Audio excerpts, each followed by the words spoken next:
Kids world, मस्ती भरी कहानियाँ सीखने के रंगीन अंदाज में। एक नन्ही सी बच्ची जादुई जंगल में अकेली है, डरी हुई और रो रही। अचानक एक चमकती आंखों वाला खरगोश झाड़ी से निकला और गुस्से से देखने लगा। शरारती खरगोश उसके पीछे दौड़ा, मगर बच्ची ने बहादुरी से डंडे से बचाव किया। दोनों फूलों में गिरकर हंसने लगे। खरगोश ने दोस्ती का चमकता फूल दिया। खरगोश ने उसे जादुई जुगनू, उड़ते दरख्त और गाने वाले मशरूम दिखाए। चारे हिरन को बेलों से आजाद किया। जंगल में मेहरबानी की खुशबू फैल गई। तमाम जानवर जमा हुए।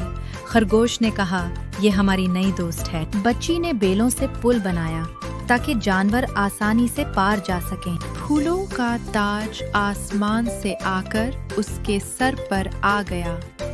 सब ने खुशी से तालियां बजाईं। अगर मजा आया हो तो लाइक करो, शेयर करो और नूर किड्स वर्ल्ड को सब्सक्राइब करना मत भूलना। Bye bye.